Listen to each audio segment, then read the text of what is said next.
हे कल्याणी, यह व्रत भगवान को संतुष्ट करने वाला है, इसलिए इसका नाम है सर्वज्ञ।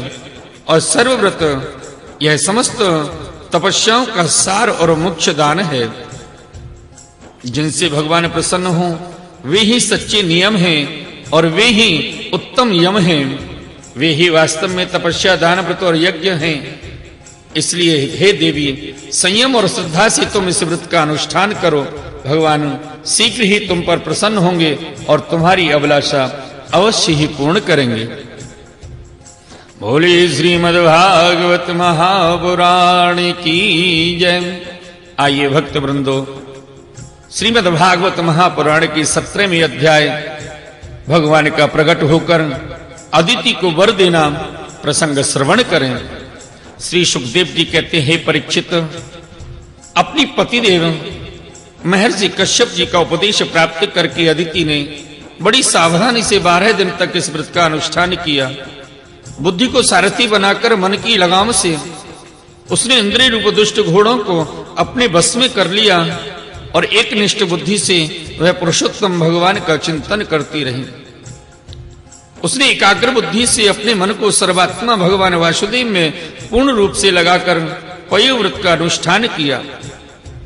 तब पुरुषोत्तम भगवान उसके सामने प्रकट हुए। परीक्षित, वे पीताम्बर धारण किए हुए थे, 4 भुजाएं थीं और शंख चक्र गदा पद्म हाथ में लिए हुए थे।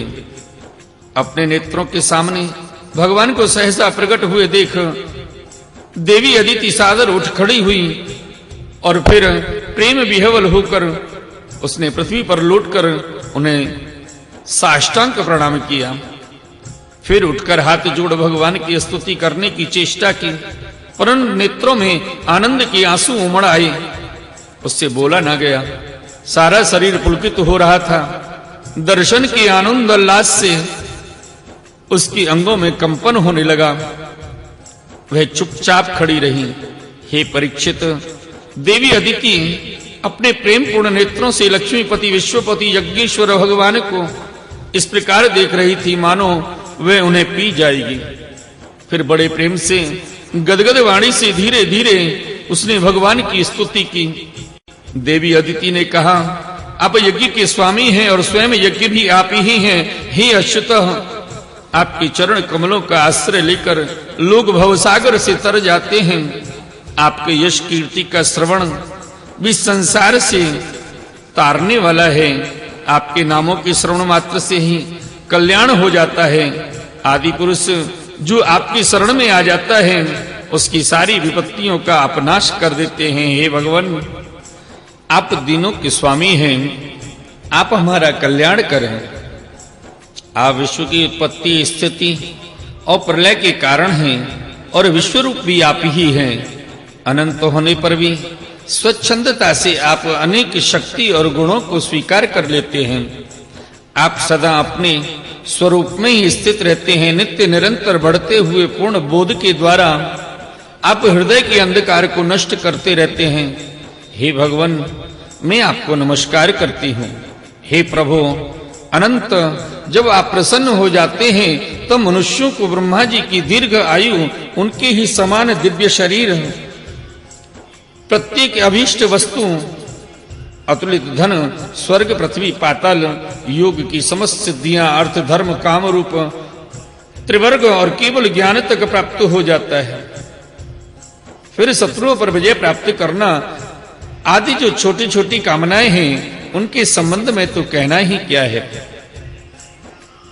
श्री सुखदेव जी कहते हैं, परीक्षित, जब अदिति ने इस प्रकार कमल नयन भगवान की स्तुति की तब समस्त प्राणियों के हृदय में रहकर उनकी गतिविधि जानने वाले भगवान ने यह बात कही। भगवान बोले, देवताओं की जननी अदिति, तुम्हारी चिरकालीन अभिलाषा को मैं जानता हूं। शत्रुओं ने तुम्हारे पुत्रों की संपत्ति छीन ली है, उन्हें उनके लोग स्वर्ग से खदेड़ दिया है। तुम चाहती हो कि युद्ध में तुम्हारे पुत्र उन मतवाले और बलि असुरों को जीतकर विजय लक्ष्मी प्राप्त करें, तब तुम उनके साथ भगवान की उपासना करो। तुम्हारी इच्छा यह भी है कि तुम्हारे इंद्रादि पुत्र जब शत्रुओं को मार डालें तब तुम उनकी रोती हुई दुखी स्त्रियों को अपनी आंखों से देख सको।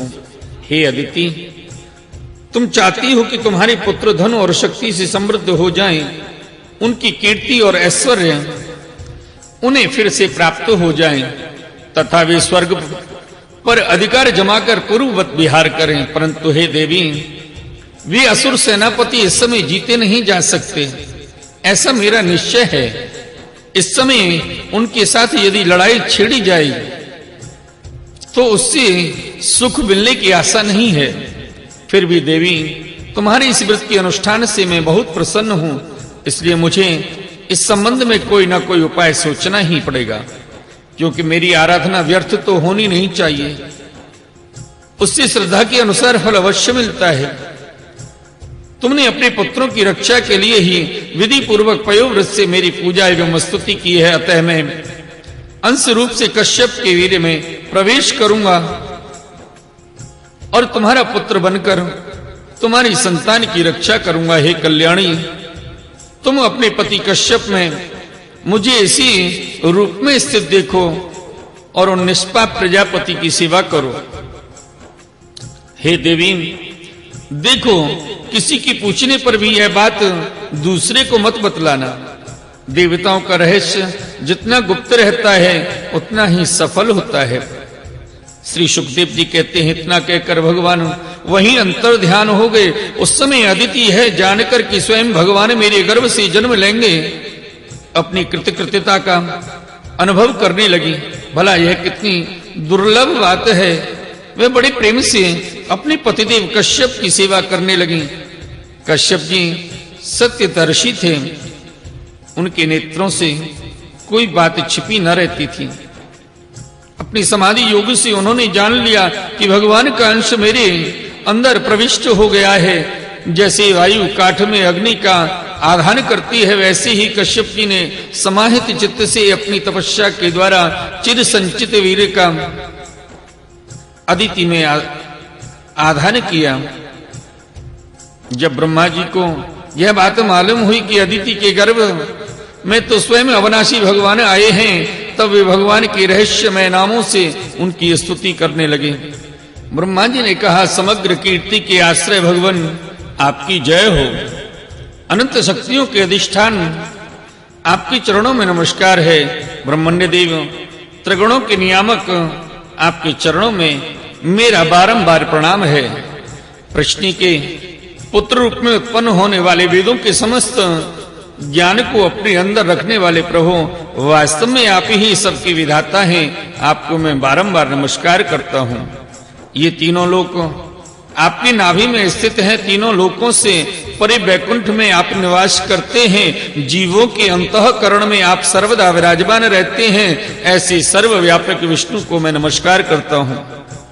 हे प्रभु, आप ही संसार के आदि अंत और इसलिए मध्य भी हैं। यही कारण है कि वेद अनंत शक्ति पुरुष के रूप में आपका वर्णन करते हैं। जैसे गहरा स्रोत अपने भीतर पड़े हुए तिनके को बाहर ले जाता है, वैसे ही आप काल रूप से संसार का धारा प्रवाह संचालन करते रहते हैं। आप चराचर प्रजा और प्रजापतियों को भी उत्पन्न करने वाले मूल कारण हैं। देवादिदेव जैसे जल में डूबते हुए के लिए नौका ही सहारा है, वैसे ही स्वर्ग के भगाए हुए देवताओं के लिए एकमात्र आप ही आश्रय हैं। बोलिए श्रीमद् भागवत महापुराण की जय। आइए भक्त वृंदो, श्रीमद् भागवत महापुराण के अष्टम स्कंद में 18वें अध्याय वामन भगवान का प्रकट होकर राजा बलि की यज्ञशाला में पधारने का प्रसंग श्रवण करें। श्री सुखदेव जी कहते हैं, परीक्षित, इस प्रकार जब ब्रह्मा जी ने भगवान की शक्ति और लीला की स्तुति की, तब जन्म मृत्यु रहित भगवान अदिति के सामने प्रकट हुए। भगवान की 4 भुजाएं थीं, उनमें वे शंख चक्र गदा कमल और शंख धारण किए हुए थे। कमल के समान कोमल और बड़े बड़े नेत्र थे। पीताम्बर शोभायमान हो रहा था। विशुद्ध श्याम वर्ण का शरीर था। मकराकृत कुंडलों की कांति से मुख कमल की शोभा और भी उल्लसित हो रही थी। वक्षस्थल पर श्री वत्स चिन्ह, हाथों में कंगन और भुजाओं में बाजूबंद, सिर पर किरीट, कमर में करधनी की लड़ियां और चरणों में सुंदर नूपुर जगमगा रहे थे। भगवान गले में अपनी ईश्वरभूत वनमाला धारण किए हुए थे, जिनकी चारों ओर झुंड के झुंड भौरे गुंजार रहे थे। उनकी कंठ में कौस्तुभ मणि सुशोभित थी। भगवान की अंग कांति से प्रजापति कश्यप जी के घर का अंधकार नष्ट हो गया। उस समय दिशाएं निर्मल हो गईं, नदी और सरोवरों का जल स्वच्छ हो गया। प्रजा के हृदय में आनंद की बाढ़ आ गई। सब ऋतुएं एक साथ अपना अपना गुण प्रकट करने लगी। स्वर्ग लोक, अंतरिक्ष, पृथ्वी, देवता, गौ, ध्वज और पर्वत, इन सब के हृदय में हर्ष का संचार हो गया। हे परीक्षित, जिस समय भगवान ने जन्म ग्रहण किया उस समय चंद्रमा श्रवण नक्षत्र